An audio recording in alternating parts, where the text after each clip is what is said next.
नमस्कार दोस्तों, स्वागत है आप सभी का आपके अपने YouTube चैनल एग्ज़ाम के ऊपर। तो चलिए दोस्तों शुरू करते हैं आज का टॉपिक सैयद वंश और इसके बाद लोदी वंश। सैयद वंश, अगर इसकी बात करें सैयद वंश की, तो ये 1414 से लेकर 1451 ईस्वी तक सैयद वंश रहा था। और प्रथम शिया मुस्लिम वंश, अगर हम बात करें प्रथम शिया मुस्लिम वंश कौन सा है, तो यह सैयद वंश रहेगा। इसकी स्थापना की थी खिर्ज खान ने, खिर्ज खान, जो कि सैयद वंश का 1414 से 1421 तक गद्दी पर बैठा था। और अगर खिर्ज खान की बात करें तो यह है तैमूर, जो कि 1398 ईस्वी में ईरान से आया था। उसने वापस आते समय खिर्ज खां को छोड़कर चला गया था और ये तैमूर का सेनापति रहेगा दोस्तों। अगर बात करें दूसरा शासक सैयद वंश का सेकंड शासक, तो मुबारक शाह, जो कि खिर्ज खां का पुत्र था मुबारक शाह। इसने एक पुस्तक लिखी थी जिसका नाम है तारीख ए मुबारक शाही। इसके अंदर सैयद वंश के इतिहास का पता चलता है और इसके लेखक हैं मुबारक शाह। तारीख ए मुबारक शाही के लेखक कौन हैं? मुबारक शाह। और बात करें अगर मुबारक शाह की, तो इसने एक शहर बसाया था। उस शहर का नाम है मुबारकाबाद, जो कि यमुना नदी के किनारे स्थित है। अगर पूछा जाए मुबारकाबाद की स्थापना किसने की थी, तो ये मुबारक शाह ने की थी, जो कि सैयद वंश का शासक था। तो आगे बढ़ते हैं दोस्तों। और ज़्यादा कुछ नहीं हुआ था इसके शासनकाल में, मतलब सैयद वंश के शासनकाल में थोड़ा बहुत, मतलब बस ना कोई ज़्यादा आक्रमण ना कोई और, बस थोड़ा बहुत सही सिस्टम चला था इनका। और अब हम पढ़ते हैं तीसरा शासक मोहम्मद शाह पहले था मुबारक शाह और अब मुबारक शाह का पुत्र गद्दी पे बैठेगा मोहम्मद शाह, जो कि 1434 से लेकर 1444 ईस्वी तक। और इसने बस कुछ नहीं किया दोस्तों। 1434 से लेकर 1444 तक 10 साल के शासन में इसने एक काम किया था दोस्तों, और वो काम था कि बहलोल लोदी को खान ए खाना की उपाधि किसने दी थी? बहलोल लोदी को ये मोहम्मद शाह ने दी थी, जो कि सैयद वंश का शासक था। और इसने बहलोल लोदी को खान ए खाना की उपाधि प्रदान की थी दोस्तों। मोहम्मद शाह यह मुबारक शाह का पुत्र था दोस्तों, याद रखना मुबारक शाह का पुत्र रहेगा मोहम्मद शाह। बढ़ते हैं आगे। चौथा शासक की बात करें, अगर सैयद वंश के हम चौथा शासक है, तो चौथा शासक रहेगा आलम शाह, जो कि 1444 से लेकर 1451 ईस्वी तक सैयद वंश दिल्ली सल्तनत की गद्दी पर बैठा था दोस्तों, आलम शाह के नाम से। और यह किसका पुत्र था? यह मुबारक शाह का पुत्र था दोस्तों, आलम शाह। अगर इसकी बात करें आलम शाह की, तो यह सैयद वंश का आखिरी शासक रहेगा दोस्तों। आखिरी शासक कौन है सैयद वंश का? आलम शाह। और यह करीब 37 वर्षों तक शासन चला था। टोटल सैयद वंश का 37 वर्षों तक राज किया था।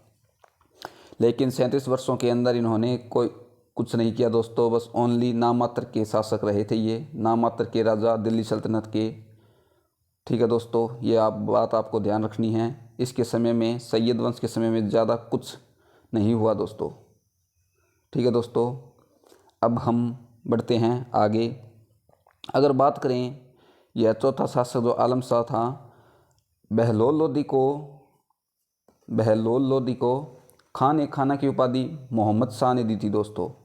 और जब मोहम्मद शाह से ये खुश होकर आलम शाह तब शासक बना दिल्ली सल्तनत का, तो उस समय बहलोल लोदी ने कहा कि मैं दिल्ली आता हूँ मैं आपसे मिलने। तो आलम शाह को ये बात पता चली, तो आलम शाह ने सोचा भाई हाँ ये आक्रमण करेगा आकर। तो ये घबराहट की वजह से पहले ही गद्दी छोड़कर भाग गया था दोस्तों। आलम शाह बहलोल लोदी के डर से पहले ही गद्दी छोड़कर फरार हो गया। ठीक है दोस्तों, बस इतना ही था सैयद वंश के बारे में। अब हम आगे पढ़ते हैं लोदी वंश। अगर लोदी वंश की बात करें दोस्तों तो यह 1451 से लेकर 1526 ईस्वी तक चलेगा दोस्तों। 1451 से 1526 ईस्वी तक लोदी वंश। और दिल्ली सल्तनत का आखिरी वंश रहेगा ये। पूछा जाए पेपर में कि दिल्ली सल्तनत का आखिरी वंश, तो लोदी वंश रहेगा दोस्तों। प्रथम अफगान वंश भी पूछा जाए तो लोदी वंश रहेगा दोस्तों। दिल्ली सल्तनत का प्रथम अफगान वंश तो लोदी वंश रहेगा। इसके संस्थापक की बात करें, अगर इसकी स्थापना किसने की थी तो यह की थी बहलोल लोदी ने। बहलोल लोदी ने, जो कि 1451 से 1488 ईस्वी तक गद्दी पर बैठा था। और बहलोल लोदी की अगर बात करें तो बहलोल लोदी ने अपने नाम से सिक्के जारी करवाए। सिक्के बहलोल नाम से सिक्के किसने जारी करवाए थे दोस्तों? बहलोल लोदी ने खुद अपने नाम से सिक्के जारी करवाए थे इसने।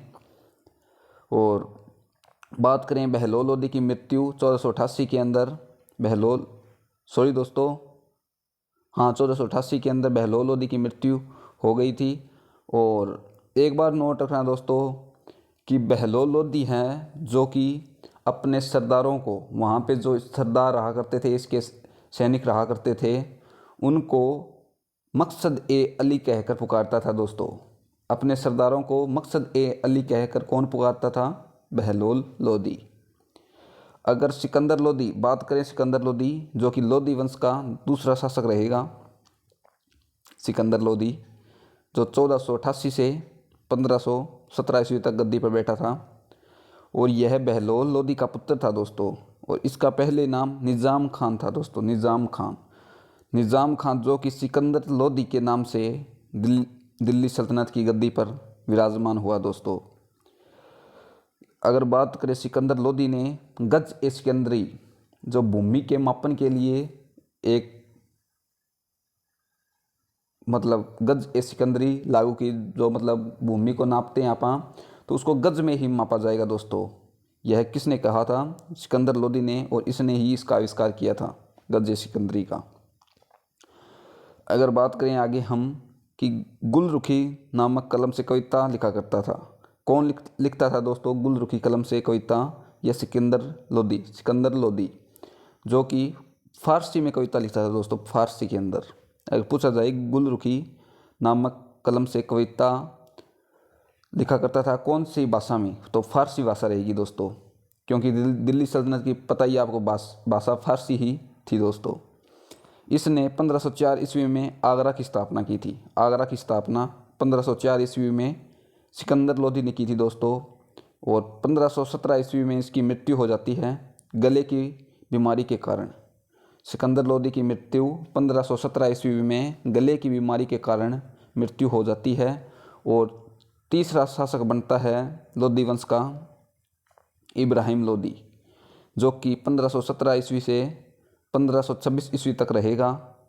और इसकी बात करें इब्राहिम लोदी की, तो यह सिकंदर लोदी का पुत्र था दोस्तों। इब्राहिम लोदी निज़ाम खां का पुत्र था दोस्तों ये।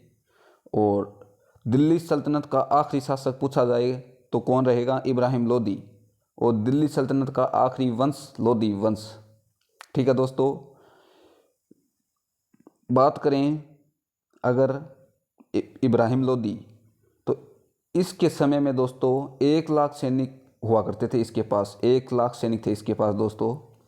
ये मैं बात आपको बता रहा हूँ, पूछी नहीं जाती एग्ज़ाम के अंदर जो बात पूछी जाती है वो मैं आपको मेन पॉइंट यहाँ पे लिखे हुए हैं स्क्रीन पर दोस्तों।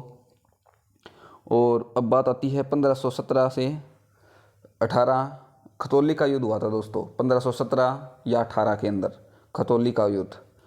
खतौली यह एक दुर्ग था दोस्तों। दुर्ग का नाम है खतौली, किले का नाम, जो किस के बीच हुआ? राणा सांगा एवं इब्राहिम लोदी के बीच हुआ था दोस्तों।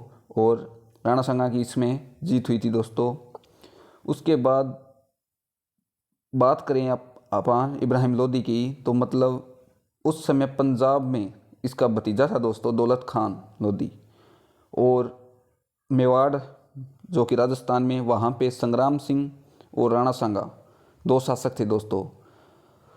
तो 2 शासक थे। काबुल से जब बाबर इब्राहिम लोदी, चलो एक बार तो जीत गया, कोई दिक्कत नहीं है, तो दोबारा दिल्ली सल्तनत को राजा बनना चाहा इन्होंने। तो काबुल से बाबर को निमंत्रण किसने दिया था दोस्तों? यह राणा सांगा एवं दौलत खान लोदी और इसके चाचा आलम खां ने दिया था। आलम खां कौन है दोस्तों? इसके चाचा थे इब्राहिम लोदी के, जिन्होंने बाबर को काबुल से बुलाया, निमंत्रण दिया कि आप आओ और इब्राहिम लोदी के साथ युद्ध करो। तो उस समय जब बाबर वहाँ से इनके कहने पर आता है, और